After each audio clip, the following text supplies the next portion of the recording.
جو نام رہا ہے نئی زندگی کا پیام رہا ہے زباں پر نبی. فرعونی اللہ نے ان سے تم کو نجات دیا، لیکن یہ سزائیں کیوں دیتے تھے، یہ عذاب کیوں تھا؟ وَفِي ذَلِكُمْ بَلَاءٌ مِّن رَبِّكُمْ عَظِيمٌ. یہ ہے فرمان اللہ کا.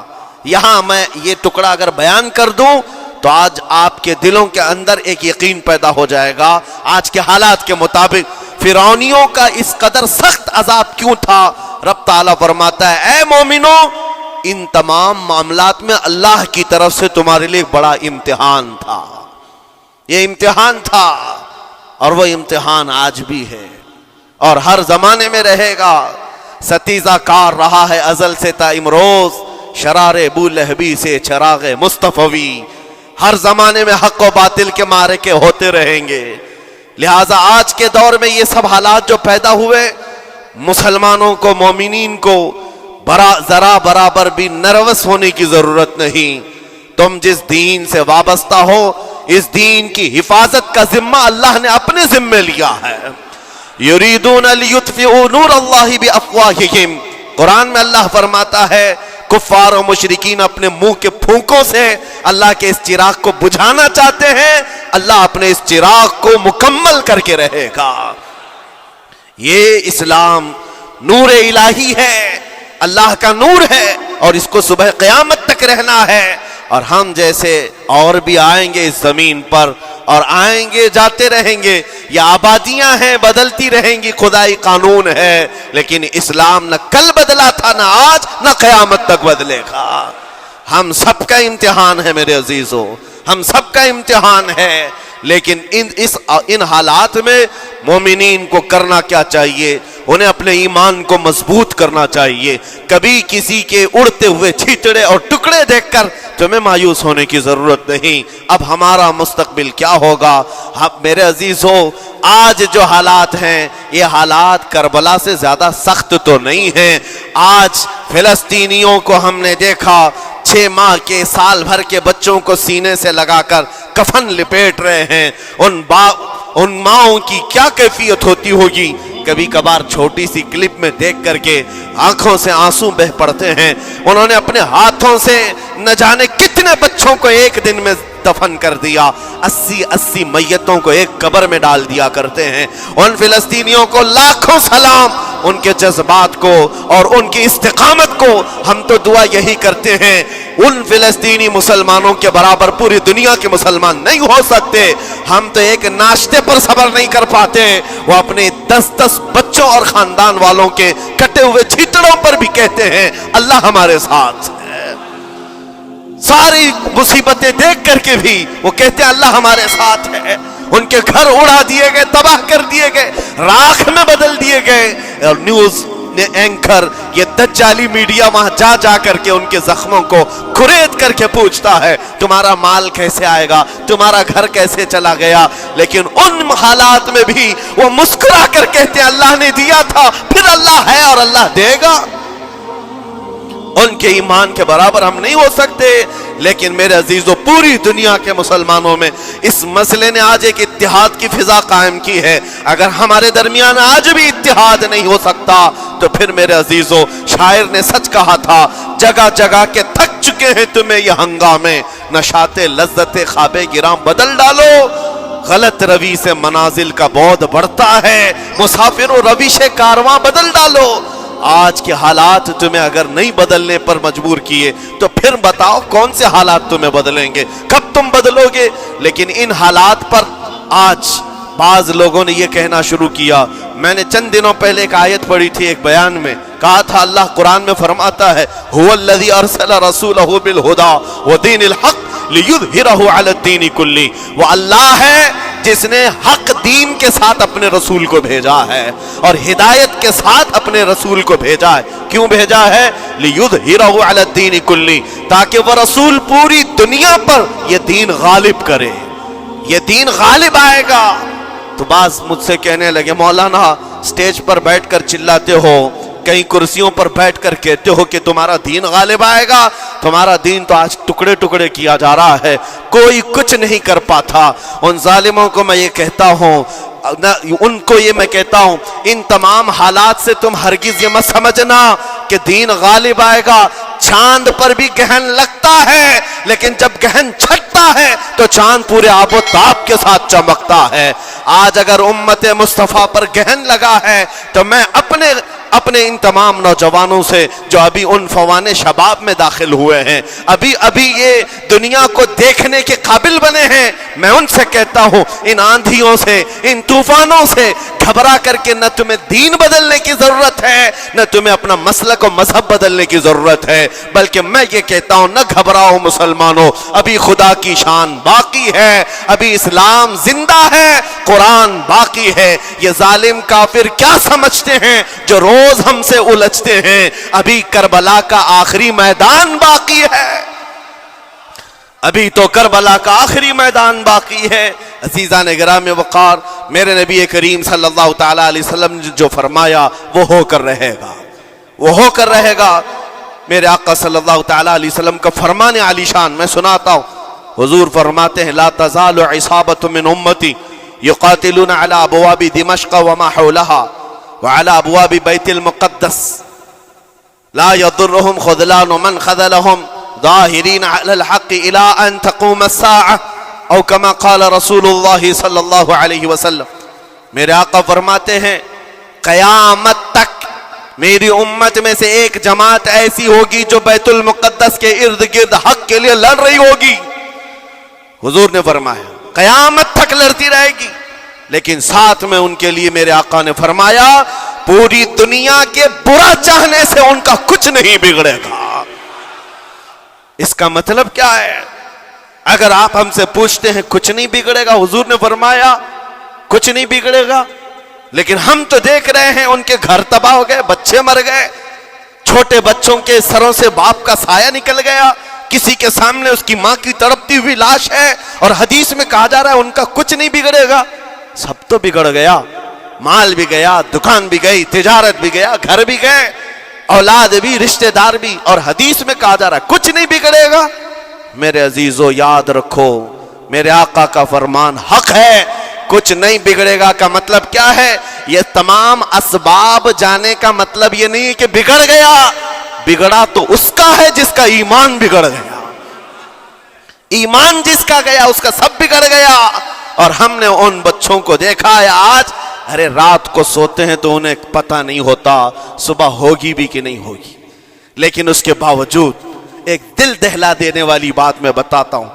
مصر کی سرزمین سے لوگ پانی کے بوتلیں اور ڈبے اٹھا کر کے بارڈر پر جا رہے ہیں, لیکن فلسطین غزہ کے وہ مسلمان کہتے ہیں اپنا پانی تم رکھو, اللہ کریم ہمارے لیے کہیں سے اپنی ہی زمین سے پانی عطا کرے گا. ان کو لوگ کہہ رہے ہیں کیا آپ نہیں دیکھ رہے وقت کا بڑا فرعون روز الٹیمیٹم دیتا ہے 24 گھنٹے میں علاقہ خالی کرو, نکل جاؤ, گھر خالی کرو. کیسا ایمان ہے تمہارا کہ آنے والی بڑی بڑی میزائلوں کا اپنے سینے سے مقابلہ کرتے ہیں اور کہتے ہیں کل سے ہم یہی تھے, آج بھی یہی ہیں اور یہی رہیں گے اور اسی مٹی میں دفن ہو جائیں گے. یہ جو استقامت ہے, اسی کو میرے آقا نے فرمایا دنیا ان کا کچھ نہیں بگاڑ سکے گی. ایمان اگر مضبوط ہے تو کچھ نہیں بگڑا ہے. ارے 6 سال کی بچی, 6 سال کی بچیاں, ٹرینڈ چلا ہوا ہے ان کے محلوں میں, ٹرینڈ چلا ہوا ہے, اپنے اپنے ہاتھوں میں مہندی سے اپنا نام لکھ رہی ہیں ہنسی خوشی. پوچھا ان سے کہ نام لکھنے کا ٹرینڈ کیوں چلا ہے ابھی جنگ کے حالات میں مہندی سے؟ کہتی ہیں کل کو اگر ہم اڑ گئے, چہرہ نہیں ملا, جسم نہیں ملا, ہاتھ اگر بچا ہوا ہو تو نام دیکھ کر ہمارے ماں باپ پہچان تو سکے. شہادت کا یہ جذبہ, شہادت کا یہ جذبہ 6 سال کے بچوں میں اگر آیا ہے, یقیناً ان کے سینوں میں ایمان موجود ہے, ایمان موجود ہے. میرے عزیزو ذرا اپنے حالات پر ذرا توجہ کرو. مولا کریم نے ہمیں کس چیز کی کمی دی, کون سی چیز کم آئی ہمارے گھر میں؟ ہم تو مرغن غذائیں روز کھاتے ہیں. آج ہمارے پاس ساری نعمتیں اللہ نے دی ہیں, ہم عیاشیوں کے اڈوں پر پوری رات گزارتے ہیں. ہمارے شہر آج جس گلی سے گزر جائیں صبح کی اذان تک یہاں گپے لگاتے ہوئے کھڑے رہے. اے میرے عزیزو، حالات تو ہمارے ایسے ہیں کہ کھا کھا کر کے چربیاں چڑھ گئیں. ہمیں ان کا کیا احساس ہو پائے گا؟ ان کا کیا احساس ہو پائے گا جن کے ہاں پانی سے زیادہ خون دیکھا جاتا ہے، جن کے ہاں زندوں کو پکڑنے کے لیے نہیں، اب مردوں کو پکڑنے کے لیے لوگ بھی نہیں ہیں. عزیزان گرامی وقار، جنازہ اٹھانے کے لیے لوگ پورا دن انتظار کرتے ہیں، کوئی نہیں ہے. پرسان حال ان سب حالات کے باوجود میں نے ایک بچے کو بھی وہاں سے یہ کہتے ہوئے نہیں سنا کہ ہم پر بہت بڑا ظلم ہو رہا ہے، ہم کو یہاں سے نکال لو، مدد کرو، کوئی آؤ. نہیں، وہ سب صرف اتنا ہی کہتے جو کچھ ہو رہا ہے ہم اللہ کے پاس جا کر کہیں گے، یہ سارے معاملات ہم اللہ کی بارگاہ میں شکایت کریں گے. یہ ہے ایمان، یہ ہے استقامت. اور میرے آقا صلی اللہ تعالی علیہ وسلم کے فرمان عالی شان کے مطابق ان کے لیے اتنی ہی بڑی دولت کافی ہے. آخر میں اتنا کہوں گا، اسرائیل کے کتے اور ظالم مل کر اینٹ سے اینٹ بجا دیں، ان کے ٹکڑے ٹکڑے کر کے راکھ کر دیں، تب بھی ہم کہیں گے فتح تو بیت المقدس کی ہی ہے، فتح تو ان مظلوموں کی ہے جن کے پاس کھونے کے لیے کچھ نہیں تھا، پھر بھی وہ ڈٹے رہ گئے. تمہارے پاس تو پیٹروٹ میزائل، بڑے بڑے تمہارے پاس توپ، بہت ساری چیزیں ہو کر بچوں پر، ہاسپٹل پر، نہ جانے کتنی جگہوں پر تم نے بمباریاں کی ہیں. مجھے حیرت ہوتی ہے پوری دنیا آج بھی خاموش تماشائی ہے. یہ ظلم نہیں ہے تو اور کیا ہے؟ اور جب ظلم اپنے عروج کو پہنچتا ہے اللہ کی پکڑ آتی ہے، اللہ کا عذاب آتا ہے. اور جب اللہ کا عذاب آتا ہے تو جتنے خاموش تماشائی تھے سب اس عذاب میں گرفتار ہوں گے. اس لیے میرے عزیزو، آپ ہم سے اگر یہ پوچھتے ہیں ہمیں یہاں بیٹھ کر کرنا کیا چاہیے، ہم کیسے کریں، تمہارا دل اگر رو پڑا ان کے دردوں سے، یہ بھی لکھا جائے گا، یہ بھی لکھا جائے گا. یہ بندہ جا تو نہیں سکتا تھا لیکن اپنے بھائی کے درد میں ایسا بے قرار تھا کہ اس کا کھانا چھوٹ گیا تھا، ایسا بے قرار تھا کہ اس کی نیندیں ختم ہو گئی تھی. یہ بھی لکھا جائے گا اللہ کی بارگاہ میں. لیکن یہاں بیٹھ کر کے ہم عیاشیوں پر عیاشیاں کریں، اپنے گناہوں سے کبھی باز نہ آئے، تو پھر میرے عزیزو ان نہت مظلوموں کے ہم بہت خطرناک قسم کے دشمن کہلائیں گے. جہاں ان کو پانی کا ایک قطرہ نہیں، جہاں ان کے لیے لقمہ نہیں، وہ کسی کا بچا ہوا کچرا کھانے پر مجبور ہے، اس وقت ہماری برتنیں کھانوں سے بھری ہوئی ہیں، ہماری دعوتوں میں ہمارے بچے ہوئے کھانے گٹر اور نالیوں میں بہ رہے ہوں. ان حالات میں میرے عزیزو پکڑ ہوگی، ہماری بھی پکڑ ہوگی. بدلو اپنے حالات، اٹھو وگرنہ حشر نہ ہوگا پھر کبھی. دوڑو کہ زمانہ چال اپنی چل گیا. میں آپ سب سے یہی کہنا چاہوں گا، یہ جو حالات پیدا ہوئے ہیں پوری دنیا میں، یہ میرے آقا کے فرمان کے مطابق اندیشہ یہ لگ رہا ہے ان قریب امام مہدی کا ظہور ہونے والا ہے. امام مہدی کا ظہور ہوگا اور حالات بدل جائیں گے. لیکن ہم کو کسی کے آنے کا انتظار کرتے ہوئے حالات کا انتظار نہیں کرنا ہے. ابھی بدلو، آج بدلو، اللہ کی طرف دوڑو اور اس سے گڑ گڑا کر کہو کہ مولا کریم، ہمارے شامت اعمال، ہماری برائیوں کے سبب اگر یہ تیری پکڑ ہے، ہم توبہ کرتے ہیں تیرے دربار میں.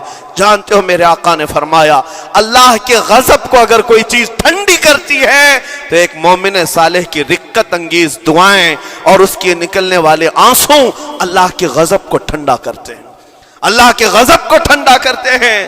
تم گڑ گڑاؤ اس مولا کی بارگاہ میں. یہ نہیں کہ اجتماعی طور پر کسی کے سامنے آپ رو دھو کر چلے گئے یا پھر آپ لوگوں کو دکھانے کے لیے کوئی سٹیٹمنٹ جاری کر دیے. نہیں، تنہائی میں بیٹھے ہو، اکیلے میں بیٹھے ہو.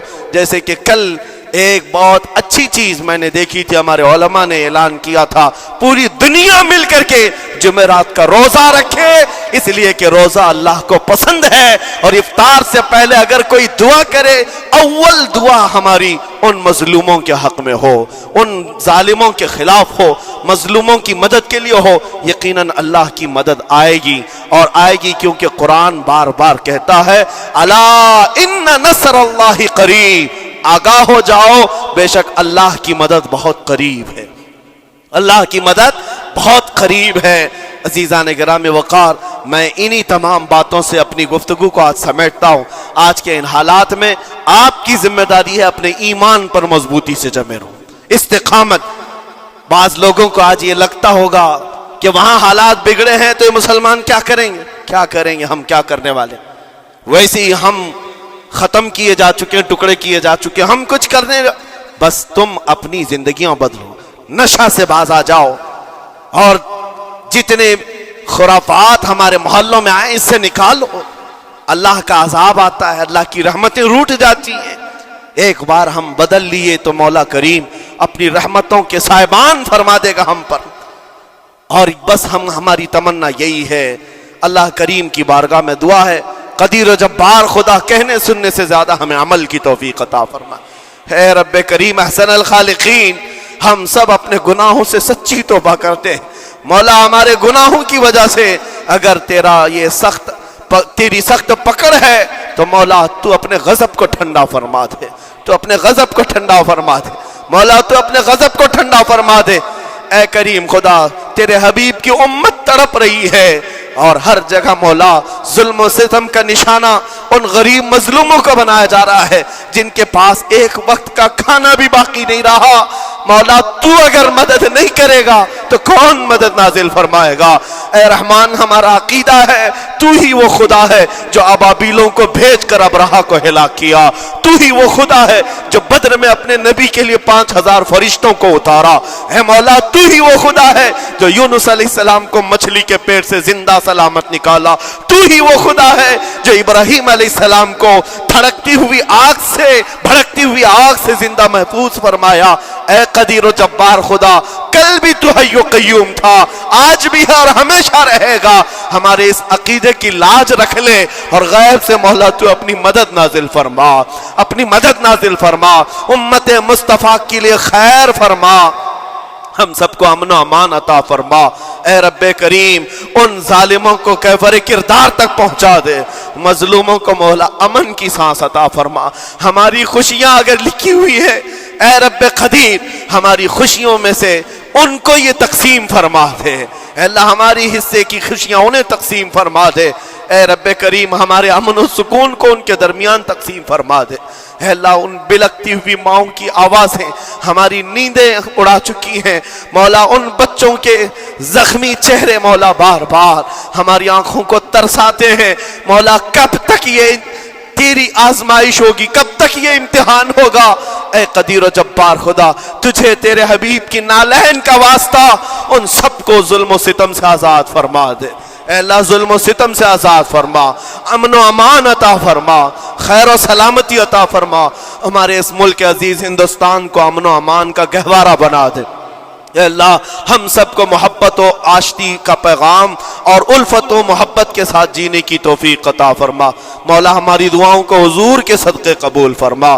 وصلی اللہ تعالی علی خیر خلقہ محمد وآلہ واصحابہ اجمعین، وآخر دعوانا الحمدللہ۔